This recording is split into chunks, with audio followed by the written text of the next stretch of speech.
Well, you might have noticed, it seems, what many people call strike season is now with us, and government's tightening its purse, which leads to an increase in the chances of conflict and interruptions in service delivery. To find out what government measures could have on the ability to deliver services in the public sector, we're joined now by the senior economist at the Alternative Information and Development Centre, Dr. Dick Forslund. Dr. Forslund, good evening to you, and thank you for your time on the Pulse.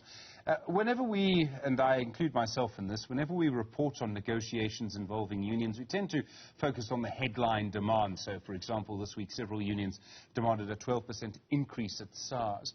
What's going on underneath those headline demands? What do you think about what union leaders are really asking for?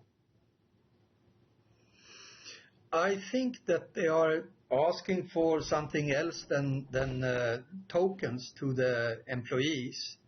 I think that they try to make up for the wage freeze that was implemented in 2020, and they try to sort of get it back now in these negotiations.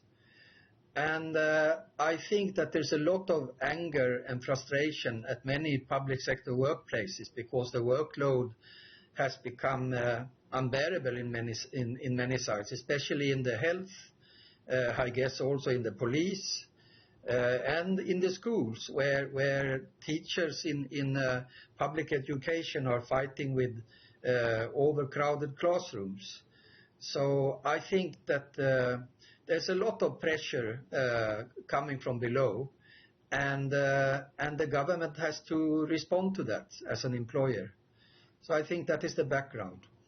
We often argue about salaries in the private sector, and look, no one can, ignore Neil Froneman in this conversation, Dr. Forslund, I'm sure you'll agree. But the biggest employer in the country is actually government. Does government's wage structure and the way that unions negotiate, does that contribute to inequality or does it reduce inequality? Yeah, absolutely. I mean, I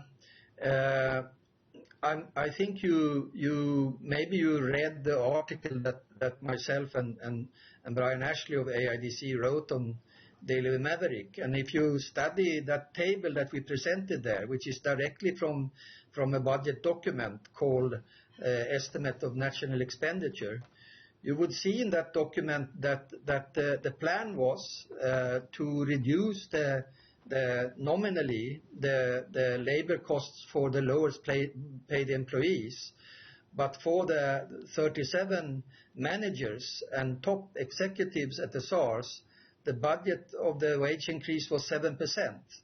And these are people who are earning on the average, or the average labor cost for them are 3.6 million rand. But there was a wage increase of 7%. But for the lower paid employees, it was a decrease even planned. Now the SARS and Commissioner Kieswetter has been forced to abandon these plans. And we will see how far they will meet the unions. But I think there's a lot of overpayment of managers and directors in the public sector.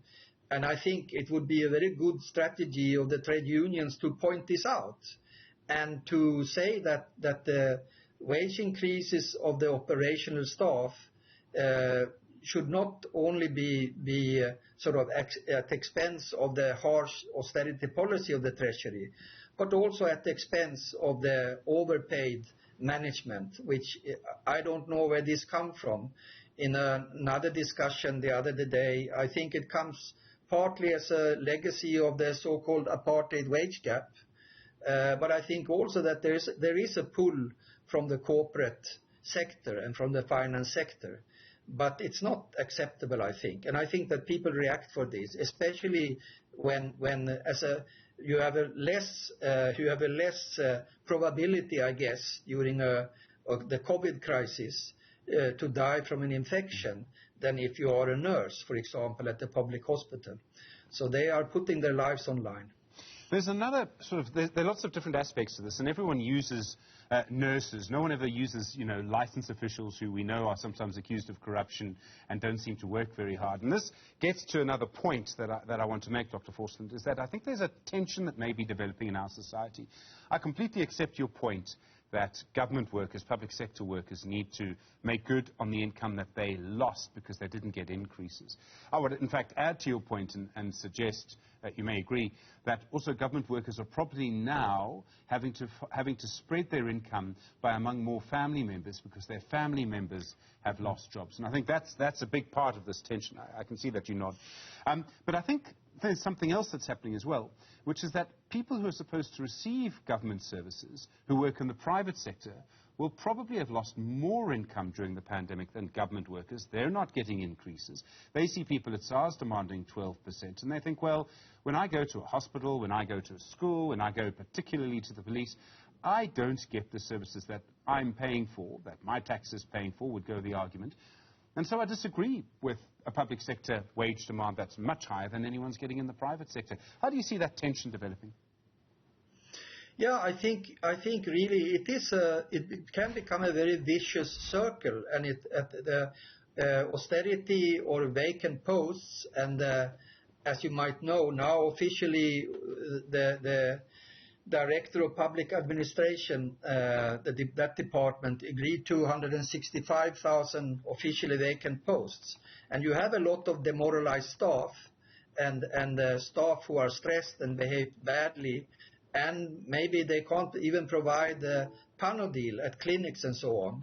So I think the trick is, and I would really think, in fact, that in a society like South Africa, where you have over half of the population living on or below the poverty line, you would really need a kind of welfare state in this country.